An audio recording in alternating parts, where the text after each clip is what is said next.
Bagi masyarakat desa Aman Damai di Deli Serdang, Sumatera Utara, tahun 1949 bukanlah sekedar tahun pasca kemerdekaan.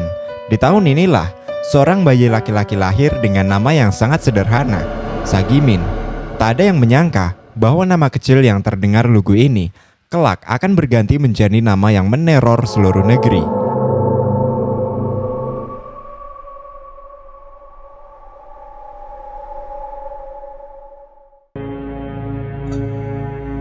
Dia melakukan pembunuhan kepada setiap perempuan itu dengan cara dicek. Sagimin tumbuh besar dengan satu sosok pahlawan, yakni ayahnya. Sang ayah adalah seorang dukun kampung, figur yang sangat dihormati karena menjadi satu-satunya harapan bagi warga miskin yang tak mampu menjangkau medis. Di mata Sagimin kecil, menjadi dukun adalah tentang kemuliaan, tentang tangan yang menyembuhkan dan bibir yang merapalkan doa penolong. Ia bertekad, suatu saat nanti ia akan menjadi seperti ayahnya, dihormati, disegani, dan dibutuhkan. Namun takdir punya rencana lain yang lebih pahit. Di usia 7 tahun, pilar dunianya runtuh. Ayahnya meninggal dunia, meninggalkan Sagimin dalam jerat kemiskinan yang mencekik. Sang ibu harus membanting tulang sebagai buruh tani. Dan Sagimin, ia harus mengubur mimpinya di bangku sekolah dasar. Pendidikan formalnya terhenti tepat setelah ia menerima ijazah SD. Masa remaja Sagimin sebenarnya biasa saja. Ia bergaul seperti anak-anak kampung lainnya. Tapi ia memang dikenal agak nakal. Sagimin sering terlibat pencurian hewan ternak milik warga desa. Ada kejadian unik saat dirinya masih remaja. Suatu hari, Sagimin pernah terperosok jatuh ke dalam sumur yang sangat dalam. Ajaibnya, ia selamat tanpa luka serius. Karena kejadian itu, teman-temannya menjuluki dia si nasib karena nasibnya dianggap sangat beruntung bisa selamat dari maut. Selain itu, Sagimin juga punya kebiasaan aneh. Ia kemana-mana selalu menenteng kelewang atau pedang panjang khas Sumatera.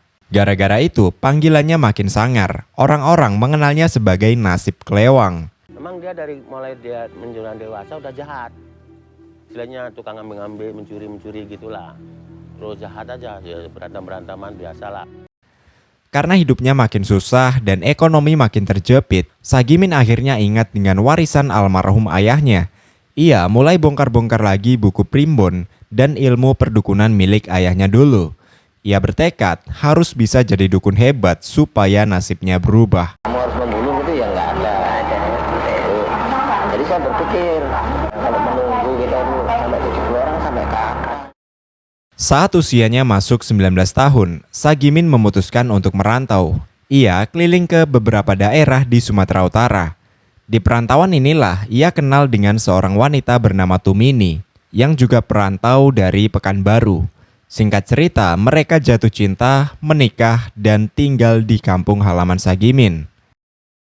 Tapi ternyata setelah menikah pun hidupnya masih susah saja. Sagimin merasa namanya ini pembawa sial. Akhirnya, ia ganti nama menjadi Ahmad Suraji. Ia berharap dengan nama baru, rezekinya juga jadi baru.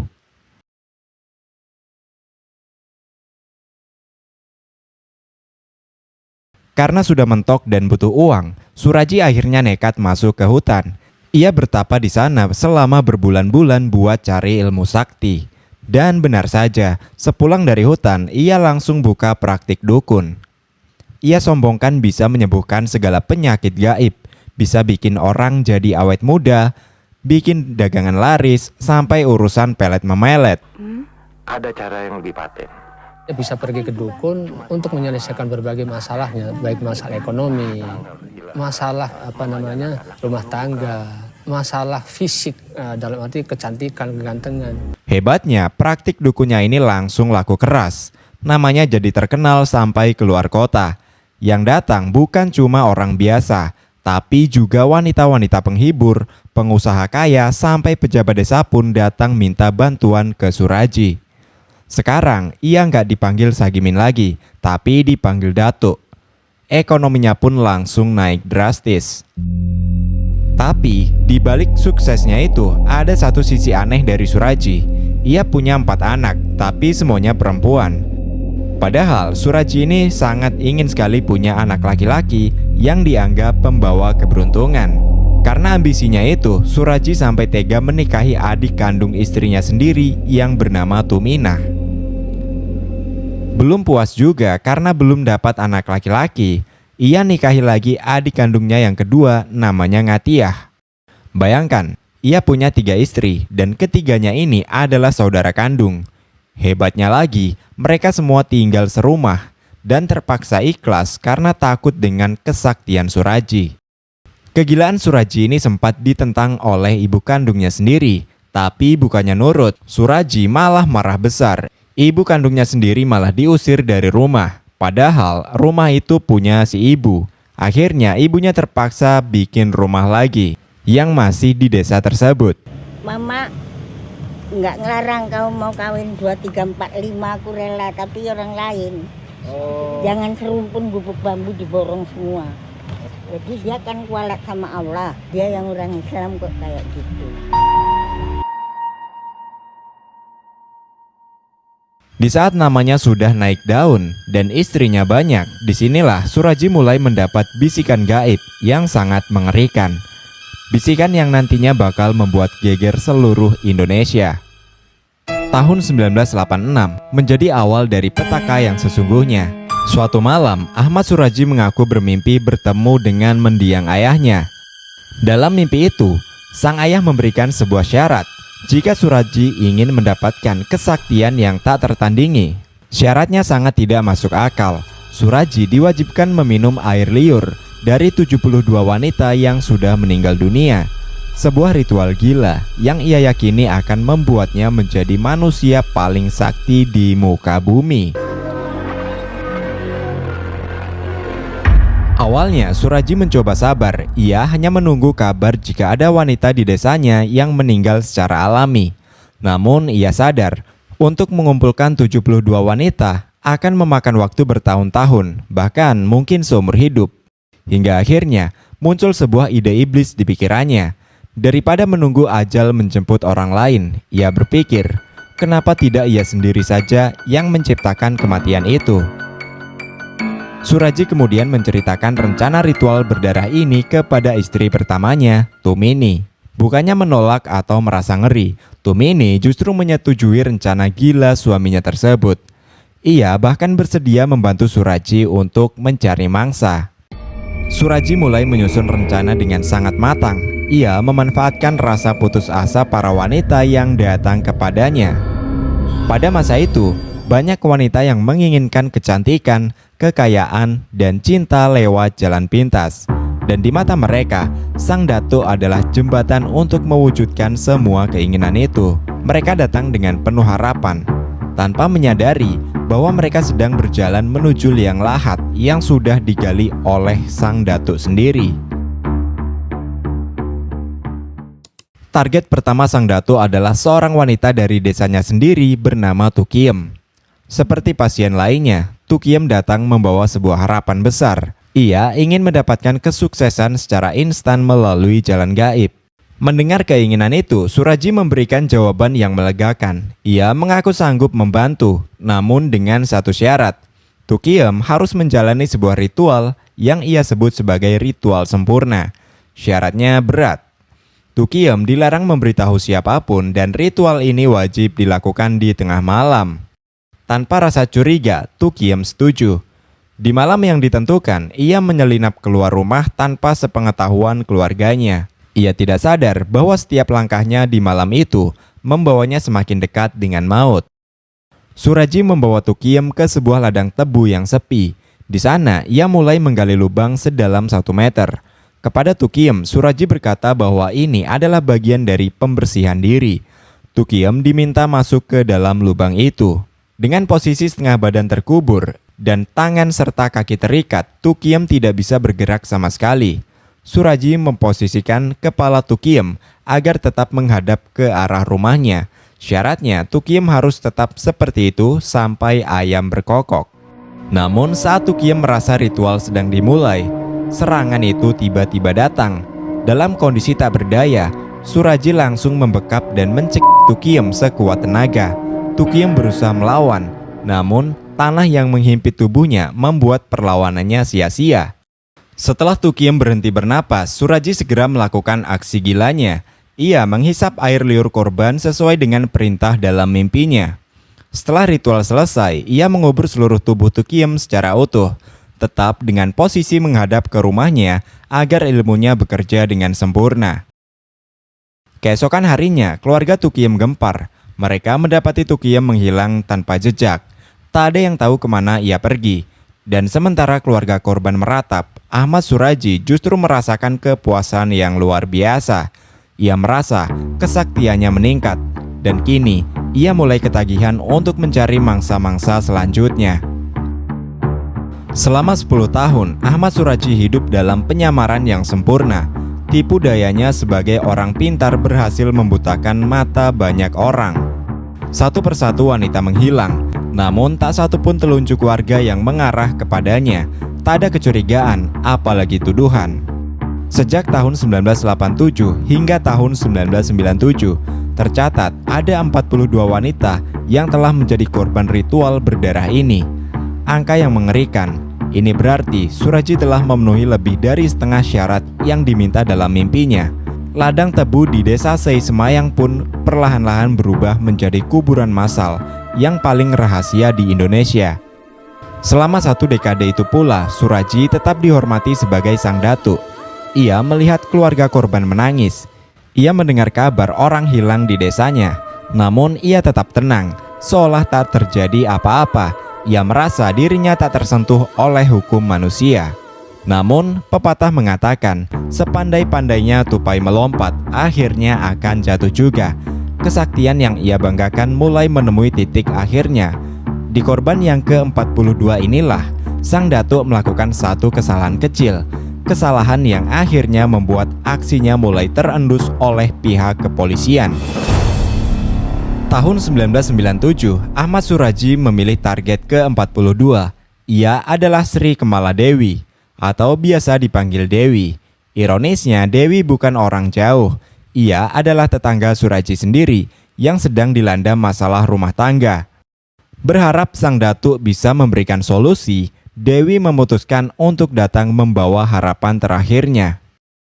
Sebelum pagi, Dewi sempat berpamitan kepada orang tuanya. Ia mengaku akan pergi ke Medan dan menginap di sana. Namun kepada suaminya ia tak mengucap sepatah kata pun karena mereka sedang bertengkar. Disinilah rahasia itu dimulai. Dewi pergi menggunakan becak. Di tengah jalan ia sempat berpesan kepada sang tukang becak, "Jangan beritahu siapa-siapa kalau saya pergi ke rumah dukun Suraji." Pesan yang terdengar seperti firasat, namun tak ada yang menyadari maknanya saat itu. Malam itu, di tengah rimbunnya batang tebu, ritual yang sama kembali terjadi. Dewi dieksekusi dengan cara yang sangat dingin. Namun kali ini sang datuk tidak menyadari bahwa ia telah meninggalkan jejak yang akan menghancurkan seluruh kekuasaannya. Beberapa hari berlalu, di sebuah sore yang tenang, seorang remaja yang sedang melintas di perkebunan tebu tiba-tiba mencium aroma busuk yang sangat menyengat. Rasa penasaran membawanya ke sebuah gundukan tanah yang aneh. Awalnya, ia mengira itu hanya bangkai kambing, namun ukurannya terlalu besar. Ia segera melapor kepada pamannya yang bernama Sugianto. Saat Sugianto mengecek langsung ke lokasi, jantungnya seakan berhenti. Di hadapannya mencuat kepala seorang wanita di balik tanah. Kabar penemuan mayat ini meledak seketika. Polisi dan warga berbondong-bondong datang untuk melakukan penggalian. Tangis pecah saat identitas korban terungkap. Itu adalah jasad Dewi yang sudah mulai membusuk. Desa Sei Semayang mencekam. Semua orang bertanya-tanya siapa orang keji yang tega melakukan ini pada Dewi. Saat itu, belum ada satupun warga yang curiga pada Ahmad Suraji. Dan yang lebih mengerikan, tak ada yang menyadari bahwa tepat di bawah kaki mereka berdiri, masih ada puluhan jasad wanita lain yang menunggu untuk ditemukan. Kabar penemuan jasad Dewi menjadi buah bibir di seluruh desa. Hal ini pun sampai ke telinga tukang becak yang mengantarkan Dewi tempo hari. Merasa ada yang tidak beres, ia langsung melapor ke polisi. Ia memberikan kesaksian kunci. 4 hari yang lalu, ia mengantarkan Dewi ke rumah dukun Suraji, dan Dewi memintanya untuk tutup mulut. Polisi segera bergerak ke rumah sang datuk. Namun, bukannya gugup, Suraji menyambut mereka dengan sangat hangat. Dengan tenang, ia mengakui bahwa Dewi memang datang untuk berobat. Tapi setelah itu, Dewi pamit pulang dan ia tak tahu lagi kemana perginya. Karena tak punya bukti kuat, polisi terpaksa pulang dengan tangan hampa.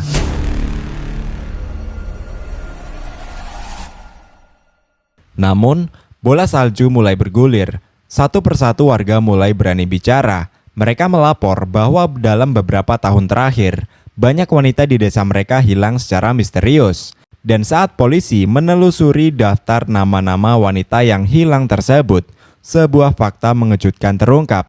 Semua wanita yang hilang ternyata adalah pasien dari dukun Suraji.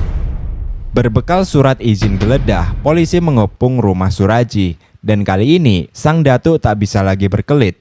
Di dalam rumahnya, polisi menemukan barang-barang pribadi milik Dewi yang tidak mungkin ada di sana jika Dewi benar-benar sudah pulang.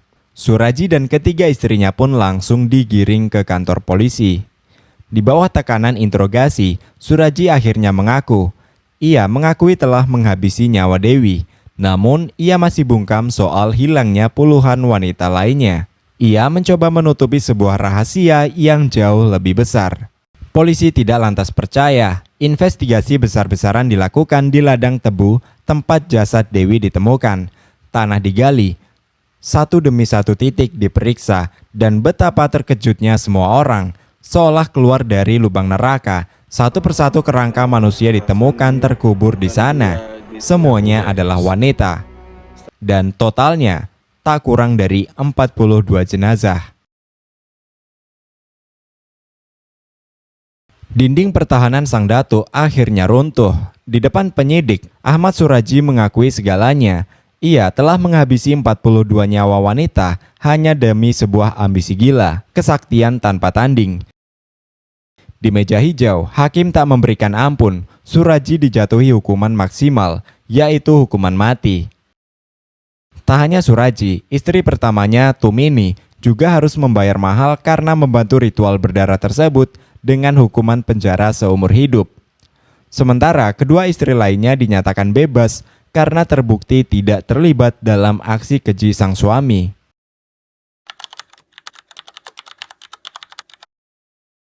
Sepuluh tahun berlalu dalam penantian di balik jeruji besi, hingga akhirnya pada 22 Juli tahun 2008, tepat pukul 10 malam, ajal menjemput Suraji.